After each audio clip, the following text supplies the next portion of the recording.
here we are. This is Sex Love Psychedelics, and I'm your host, Dr. Kat.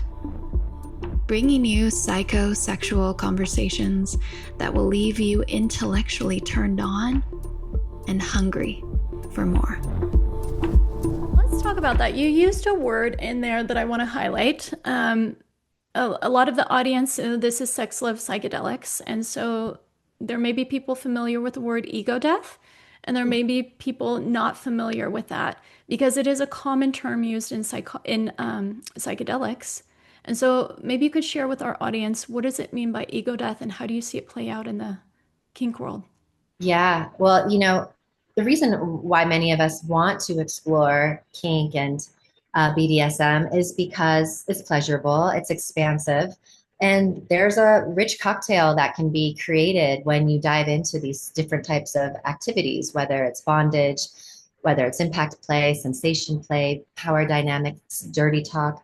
We're releasing all kinds of chemicals like oxytocin and serotonin and adrenaline and endorphins. And that creates a cocktail that drops us into expanded, altered states of consciousness, similar to these medicine journeys.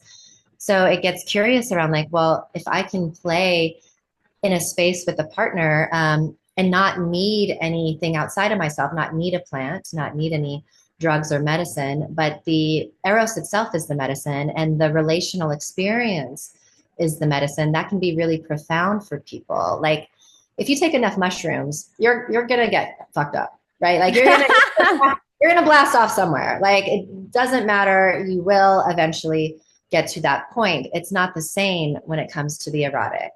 You require a sense of safety and trust, not just in your partner, but in yourself. And a lot of that is obtained through communication and through presence and through attunement and these practices that go into helping people be able to drop into those states. Because without all of that, it's going to be really difficult to just let go and be in subspace or dom space or again, these altered states of consciousness that happen when people play. So it can be so fun to know that you can use the erotic, not just for bedroom pleasure, but also for expansive, states where you can even, touch further of what you're normally perceiving life to look like. And you can actually go beyond that. Mm-hmm. A lot of the time I work with my clients and we get curious around hopefully pleasure is the residue of all of this. And it's rarely ever the focus. It's rarely ever let's just do it because it's fun. It's also let's try to use some of this as a way of understanding ourselves better, of understanding each other better, as understanding life, because it's sort of like a snapshot. When you watch couples or people play together, you're seeing a snapshot of who they are, in a sense, what they believe about themselves, what they believe about their partners, and what they believe about life. So the idea is what do you want life to look like more? We focus so much on what we want. We rarely look at what's in the way of what we want.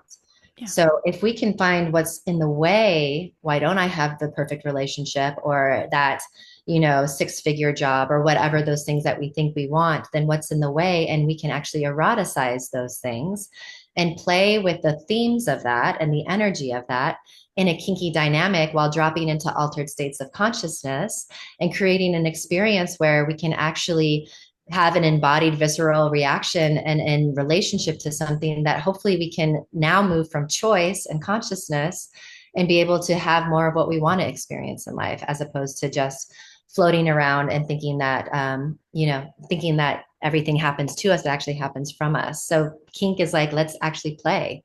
Let's play with these concepts. Let's get kinky. Let's talk about playing with power and surrender and ecstasy and pain and all of these things that exist in our everyday lives. Let's actually play with those things. Let's get uncomfortable and see what happens on the other side of that.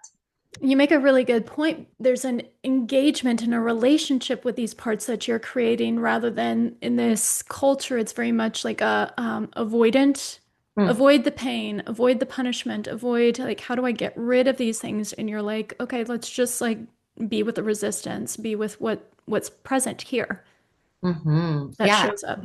In a very existential kink sort of way, which is a lot of what I work with clients, is how are you being a slave, or how are you being submissive to your sense of what safety is or security is? And we stay in relationships too long, we stay in jobs too long, and we do a lot of things to stay safe and be secure and stay comfortable.